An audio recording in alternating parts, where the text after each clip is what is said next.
Yo estaba pensando ahora, ¿no? Cuando hablamos del tiempo, hablábamos de agujeros negros, las dudas, ¿no? Que había antes del Big Bang. Y aquí ya entramos, sí o sí, tenemos que entrar ya con un tema de posible creación, etcétera, ¿no? Tú me has dicho antes que tú sí, según tu creencia, tú crees en una creación. Sí, aunque yo no me comprometo con que el Big Bang sea el momento de la creación. Puede ser otro. Claro, o sea, en la Edad Media hubo un debate muy interesante entre San Buenaventura y Santo Tomás. Entonces, San Buenaventura argumentaba que el universo tiene que tener un principio, porque ciertos argumentos filosóficos del infinito, que eso no tiene sentido y tal, por tanto tiene que tener un principio, ergo lo tiene que haber creado Dios, ¿no? Y Santo Tomás decía que no se podía demostrar que tuviera realmente un principio, que bien filosóficamente podía ser perfectamente que fuera eterno el universo, pero que aún así necesitábamos apelar a un creador externo. Antes has dicho, te puedo dar argumentos de la existencia de Dios, ¿no? Mucha gente dirá, hombre, pues ¿cómo se...? Coño, la gente quiere ver, ¿no? O que no hay posibilidad de decir, mira, aquí está, vive aquí, en esta casa, esta es su piscinita, que está de puta madre. Claro, esto de... Un asadito, un Me fermín. encantaría, tío. Dios es Leo Messi, no te imaginas. No, vamos allá. Dame, desde la filosofía que aboga por la existencia de un creador, dame los argumentos. A ver, hay muchos, realmente, hay muchos. Es uno de los grandes temas, claro. Hay muchos en toda la historia de la filosofía y hay muchos todavía hoy que se siguen discutiendo. ¿Cuáles son los que a nuevos... ti más... Sí. Si tú tuvieras un debate con el máximo ateo del mundo... Te doy uno, por ejemplo. Vale. Aunque sí que primero me gustaría decir lo que decía antes, tanto. que yo no creo que existan argumentos irrefutables que no se puedan poner en absoluto en duda, que sean demostraciones apodícticas acerca de la existencia de Dios, porque es que tampoco creo que eso exista para prácticamente nada. En filosofía, sobre todo, los filósofos estamos curados en salud, de que somos conscientes de que para todo argumento hay una persona que va a poderlo negar racionalmente, porque alguna de las premisas lo va a poder negar y sin problema, ¿no? Pero aún así, sí que creo que hay como argumentos interesantes que, bueno, pueden hacer razonable pensar que a lo mejor sí que existe Dios, ¿no? Y, a ver, te pongo uno que a mí me gusta mucho, que me parece que es muy intuitivo, que lo desarrolla, por si luego a alguien le interesa, un filósofo que se llama Joshua Rasmussen, en un libro que se titula How Can Reason Lead to God, ¿no? ¿Cómo puede la razón llevar a Dios? Que me gusta el título porque no es en plan la razón lleva a Dios, no, sino ¿cómo? La razón puede. Claro. Puede. ¿Cuál ha sido el camino, llevar, ¿no? Para eso. Entonces él dice, primero vamos a partir de darnos cuenta de que todos los objetos de nuestra experiencia son dependientes, ¿vale? Javier Santolaya es dependiente, Jordi Wild es dependiente, este micro es dependiente, y esto lo que significa es que ninguno de estos objetos existe por sí mismo, sino que su existencia depende de múltiples causas o factores, ¿no? Jordi Wild no estaría aquí si no fuera por sus padres, pero tampoco estarías aquí si no fuera porque existen tus células, existen tus átomos, tus micropartículas, etcétera, ¿no? Entonces él dice, vale, genial, tenemos esta experiencia de que las cosas que nos rodean son dependientes. Ahora dice, imaginémonos que conseguimos meter toda la realidad en este micrófono, ¿vale? Dice, todo está en este micrófono. Y dice, y ahora planteémonos, ¿este micrófono puede ser dependiente? Y la respuesta es que no puede ser dependiente, porque no hay nada fuera, ¿sí? Y para depender uno tiene que depender de alguna otra cosa, ¿vale? Por tanto, el todo, el conjunto de todo, la realidad con mayúsculas no puede ser dependiente, sino que es independiente. Y dice, pero entonces tenemos un problema. Si asumimos que todo lo que existe es dependiente, es imposible obtener una realidad independiente, que sea independiente, ¿vale?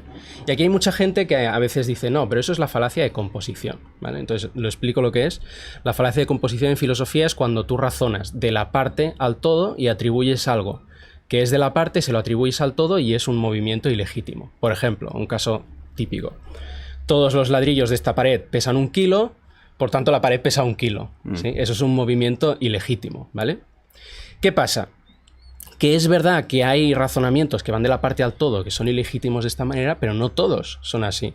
Porque si todos los ladrillos de la pared son blancos, la pared no puede ser roja si solamente tengo ladrillos blancos, ¿sí? Y lo que él plantea es que el razonamiento que estamos haciendo aquí es más parecido a este segundo caso que al primero. Que si lo único que tienes en la realidad son piezas dependientes, es imposible construir un conjunto que sea independiente, que no dependa en absoluto de nada, ¿vale? Si este micro es dependiente, pues por muchos micros que yo vaya metiendo aquí en la habitación no voy a tener en ningún momento un conjunto de micros independientes, sino que en todo momento va a ser un conjunto dependiente. Entonces dice, ¿cómo resolvemos esto? Bueno, pues una manera de resolverlo es entendiendo que hay algún nivel fundamental de la realidad que sea independiente, es decir, que no todo lo que existe es dependiente, ¿vale? Entonces, ahora, llegados a este punto, hemos llegado a la conclusión de que hay algo en la realidad que es independiente, que es autosuficiente, que existe por sí mismo sin depender de nada más y que todo lo otro que es dependiente, en último término, depende de este fundamento, ¿vale? Le podemos llamar el fundamento. Y ahora nos podemos preguntar cómo tiene que ser este fundamento, cómo tiene que ser su naturaleza para poder realmente ser el fundamento de todas las otras cosas. Y aquí introduce otra idea. La idea es la siguiente, a ver qué os parece. Él dice, todos los límites remiten a una explicación, ¿vale? Este libro tiene... ¿Cuántas páginas tiene tu libro? Unos 400. Por cierto, compren todos el libro de... Este libro tiene 400 páginas. ¿Por qué no tiene 401 o 399? ¿Sí? No, porque no podía escribir más ya. Claro, está cansado.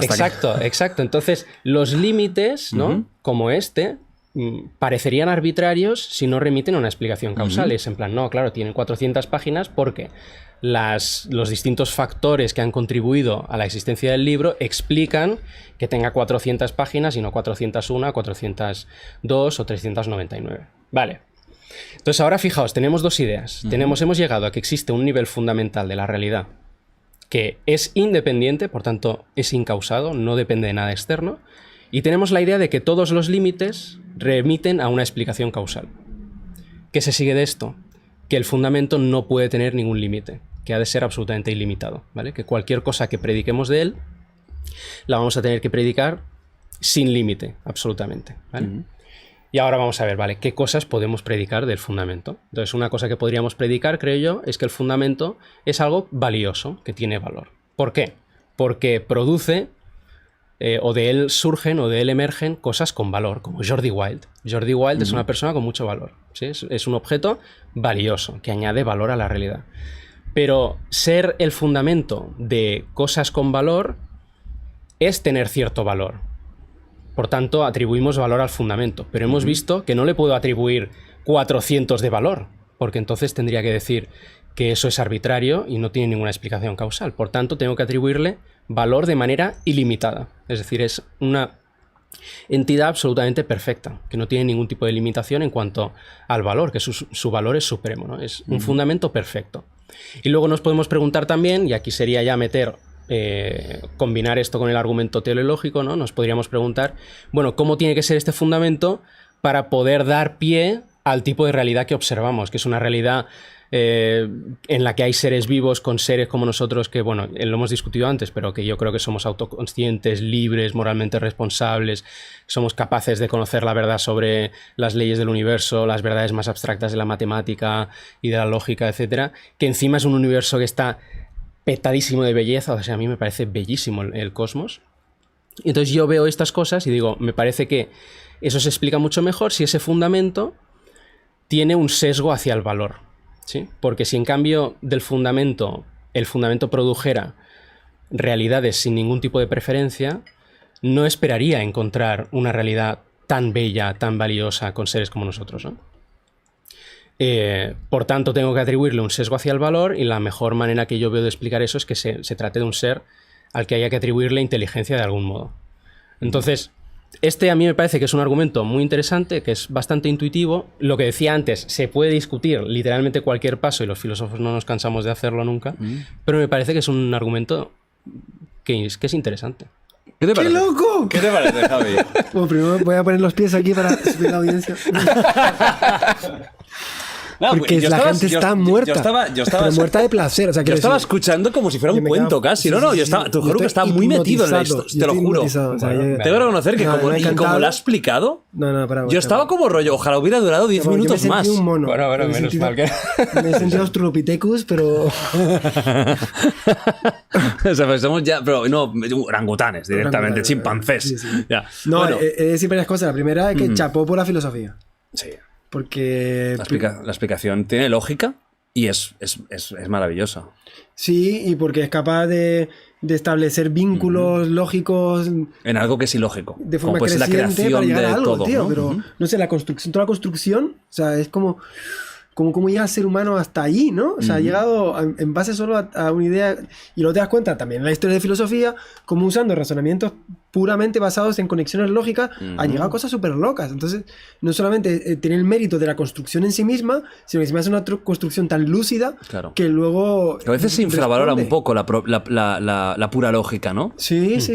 De unir conceptos que un poco causa-efecto, ¿no? Que parece que tienen correlación entre ellos, ¿no? Parece que está un poco también infravalorado, ¿no? También tiene en parte culpa el tema científico de que si no pruebas con un experimento no se puede hacer nada. Y sí se pueden hacer muchas cosas sin experimentos. Y esta gente vive sin experimentos, tranquilamente en su despacho, pensando cosas. Hacemos experimentos mentales, pero no reales. En su despacho dices, o sea, un comedor de 1 metro cuadrado con un televisor de esto catódico. Sí, comedor de nombre solo, porque comer tampoco es.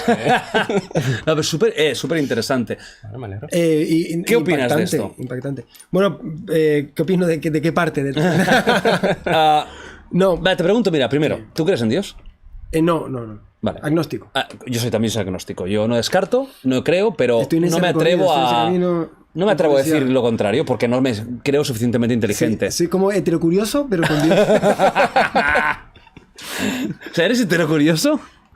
No, es una analogía. Una analogía, vale, perfecto. Como hilas, ¿eh? Como hilas más. Bueno, basta. No, basta, no puedo más, ya que si no sé. Teníamos un ¿Qué tu podcast? Puedes hacer lo que de quieras. super nivel y ahora mismo está degenerando. Tú y yo esto. estamos aquí bajando. A ver. Dime. Agnóstico, vale, como yo. Cuando escuchas este razonamiento, ¿te remueve algo? ¿O tu parte científica dice, vale, muy bien, está muy bien pensado, lo que tú quieras, pero escúchame, Big Bang, física, partículas, se acabó? Bueno, primero, siendo honesto, lo tengo que escuchar como 4 veces más porque es un razonamiento tan complejo. Sí, tiene partes que son... Que nos la ha podido colar, se ha podido reír de nosotros en nuestra cara y meter par de falacias ahí. Hago vídeo en plan, ¿cómo se la colea? Ya. Ha podido meter 3 o 4 falacias y nosotros... Que sonaba muy bien, pero es un razonamiento complejo. Sí, es muy complejo. Entonces, el primero que tengo que hacer es escucharlo otra vez. Segundo, ya lo decía al principio, que si puedes hacer un razonamiento no significa que sea verídico. Claro. Tú puedes razonar de 1000 formas Evidentemente. y tengan coherencia y consistencia y funcionen bien, pero luego no sean reales. Entonces, bueno, eso está por otro lado. Pero luego, dentro de mi heterocuriosidad, lo que me implica es que una cosa no está en conflicto con luego toda la realidad física, porque yo puedo tener teorías y formas de entender cómo funcionan las partículas, y lo que ha dicho, pues en principio no entra en conflicto con una realidad física, con sus leyes y sus cosas. Es decir, de hecho, lees todos los argumentos en favor de la existencia de Dios y dices, muy bien, pero ninguno entra en conflicto con que yo mañana encienda el acelerador de partículas y colisionen los protones y se hagan muones. O sea, realmente es lo que... Yo creo que la parte bonita de la religión y la ciencia, que cada uno puede convivir dentro de su esfera de realidad y esa convivencia sea tal que la una no invada a la otra. Claro, la gran pregunta por eso es la de siempre, ¿no? Todo tiene lógica, pero ¿cuál es la lógica de este creador?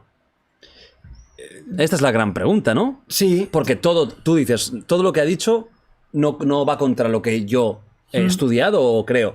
Pero, y viceversa, lo que yo estudio no va en contra de lo que dice. Exacto, pero la parte del propio creador, de Dios, es la que un poco desafía. Desafía porque es la parte claro, y el hecho de que algo no se ha creado y no tenga porque no tiene un inicio entonces, ¿no? No, claro. No tenía un inicio, pero algo podría no tener un inicio y ser creado también. Es lo que decía, por ejemplo, Santo Tomás. ¿No? Que el concepto de ser eterno y ser causado no entran necesariamente en contradicción. Y, por ejemplo, Platón ponía un ejemplo, él decía, supongamos que yo llevo desde toda la eternidad con mi pie en la playa, haciendo una huella. Él decía, la huella es eterna, no tiene un comienzo, pero es causada, es dependiente. La huella no estaría ahí si no fuera por el pie, ¿no? Otro ejemplo que se ponía a veces, el del sol y la luna. Supongamos que el sol y la luna han existido desde siempre, eternamente, ¿no? Ninguno ha tenido ningún comienzo, pero aún así la luz que emite la luna es causada por la que emite el sol, ¿no? Entonces ahí yo no veo una incompatibilidad entre el ser eterno y el ser causado, necesariamente. Menos mal que lo hemos traído. Está súper interesante, ¿eh? Sí. Está súper interesante, pero al final ninguno nunca en nuestra vida llegaremos a una conclusión y esta es la realidad. O sea, conclusión, no llegaremos a una certeza. A una certeza 100%. Esa es la realidad, no. Yo no. Bueno, ojalá que sí, pero no Lo que llegaremos. te decía que la parte de la gracia de la vida es esa. Claro. Y en el otro podcast citaba a Lord Byron y ese 2 más 2 igual a 5. O sea, me parece maravilloso que exista el misterio. De hecho, para mí, siempre que me preguntan, para mí es mi sentido de la vida, el misterio. O sea, ¿qué es lo que me motiva a levantarme por la mañana? ¿Qué es lo que me ilusiona de la vida? ¿Qué es lo que hace que disfrute tanto de la vida? El misterio. ¿Por qué me gusta la física? El misterio. ¿Por qué me gusta vivir? El misterio. O sea, el misterio es el motor de vida para mí. Y eso es la ciencia, el misterio, ¿no?